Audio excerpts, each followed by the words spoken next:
o presidente da República, Daniel Francisco Chapo, convoca Venâncio Mondlane à primeira reunião do Conselho de Estado, a primeiríssima reunião do Conselho de Estado, que vai acontecer no dia 24. Dia 24, estamos a falar de terça-feira, um dia antes da celebração dos 50 anos da independência nacional. Sabe-se que na quarta-feira, dia 25, vai acontecer um grande evento no estádio da Machava, em memória ao ano de 1975, momento em que Samora Moisés Machel proclamou a independência total e completa de Moçambique, naquele glorioso estádio. Então, 50 anos depois, voltam lá grandes figuras para celebrar a independência nacional. Mas antes disso, há uma agenda que foi também avançada por Daniel Chapo relativamente ao Conselho do Estado. Vamos ler este comunicado?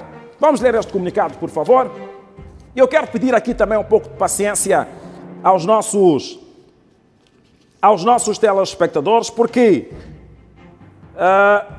é importante que estes comunicados sejam lidos e sejam também percebidos. Então, mais do que falar de comunicado, é importante também falar em que circunstâncias este comunicado foi ontem feito, neste caso esta convocatória, não é? Foi ontem feita por Daniel Chapo. Podemos congelar na tela a convocatória, eu vou ler aqui a íntegra e depois vamos então falar aqui um pouco sobre alguns aspectos relacionados com a mesma. Diz a convocatória: Sua Excelência Venâncio Antônio Bila Mondlane, no uso das competências que me são atribuídas pela Constituição da República de Moçambique, nos termos do número 2 do artigo 163 e do artigo 165, conjugado com o número 1 do artigo 4 do Regimento do Conselho do Estado, convoco a Vossa Excelência para a primeira reunião deste órgão a ter lugar no dia 24 de junho de 2025, pelas 11 horas, na sala de reuniões da Presidência da República, com os seguintes pontos de agenda. Atenção à agenda! Ponto número 1, aprovação da agenda do Conselho de Estado. Ponto número 2, apresentação dos membros do Conselho de Estado. Ponto número 3, informação sobre o funcionamento do Conselho de Estado. Ponto número 4, informação das comemorações dos 50 anos da independência nacional e diversos, não é? Então, quem tiver um outro ponto, quem sair de casa com algum ponto no bolso, pode apresentar lá, não há problema absolutamente nenhum, não é? Não há impedimento. Então, ouça lá, alguns tenham alguns pontos no bolso.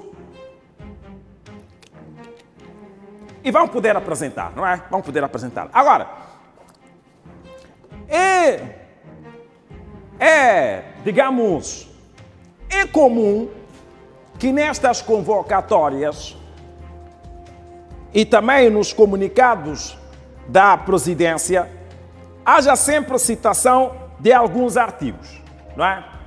Haja sempre citação de alguns artigos que poucos de nós temos algum interesse em ler.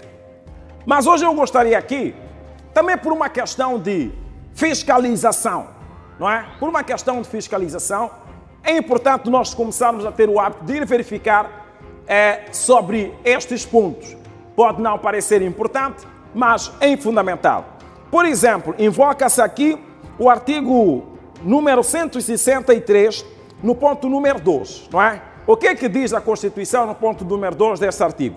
Diz que as leis são promulgadas até 30 dias após a sua recessão ou após a notificação do Acórdão do Conselho Constitucional que se pronuncia pela não inconstitucionalidade de qualquer norma delas constantes, não é? Este é o ponto 2. Bem, assim de longe parece não ter nenhuma relação com a convocatória que foi feita. Eu disse, assim de longe parece não ter. E depois convoca-se aqui também o artigo número 165, não é? 165 da Constituição da República, aliás, 163, já lemos, 165 da Constituição da República, fala da tomada de posse e estatuto dos membros do Conselho de Estado.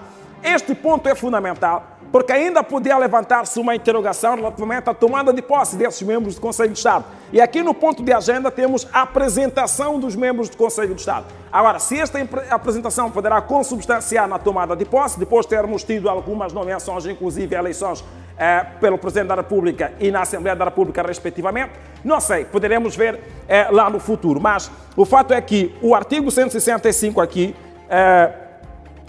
invocado, tem como epígrafe posse e estatuto dos membros do Conselho do Estado. E ainda é convocado também aqui o número 1 do artigo 4 do Regimento do Conselho do Estado. Também vamos ver o que é que diz, não é? Vamos ver o que é que diz aqui.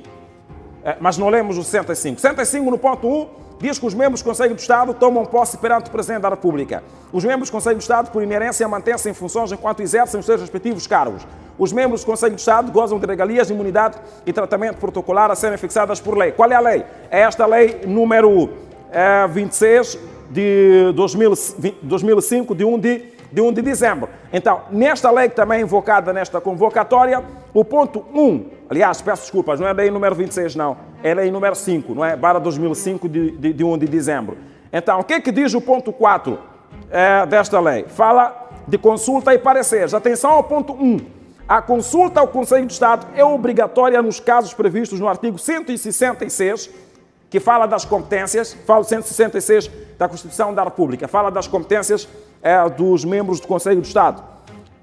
E facultativa nos demais casos. Os pareceres do Conselho de Estado são emitidos na reunião que, para o efeito, for convocada pelo Presidente da República. Os membros, ou melhor, os pareceres do Conselho de Estado não são vinculativos, salvo nos casos em que a lei expressamente disponha em contrário. Então, o fato aqui é o seguinte, meus caros compatriotas, de forma clara e direta. Venâncio Mondlane vai ou é convocado, não é, ao Conselho de Estado, e ao que tudo indica, vai, não há nenhum pronunciamento contrário, não é? Apresentou inclusive um comunicado na sua página oficial, sem nenhuma contrariedade, sem nenhuma recusa, não é? O que possivelmente consubstancie na sua ida à sala de reuniões da Presidência da República para então discutir-se os pontos que fiz menção. Então, Venâncio Mondlane vai em princípio, vai a esta reunião e haverá um momento da apresentação dos membros do Conselho de Estado. Olhando para a Constituição, no artigo 165, os membros do Conselho de Estado tomam posse diante do Presidente da República. Eventualmente, para além da apresentação, poderá acontecer também aqui uma espécie de tomada de posse, não é? Poderá acontecer aqui uma espécie de tomada de posse e pronto. Mas sabe-se que é de direito, não é? É de direito, indiscutivelmente, a presença de Venâncio Mondlane no Conselho de Estado. É de direito, por eleição do povo, não é? Como o segundo mais votado, de acordo com a Constituição, faz diretamente parte do Conselho de Estado. Não foi nomeado, não foi eleito pela Assembleia da República, foi, portanto, eleito ou faz parte como o segundo mais votado na corrida eleitoral anterior. Então, esta é a informação relativamente a esta convocatória.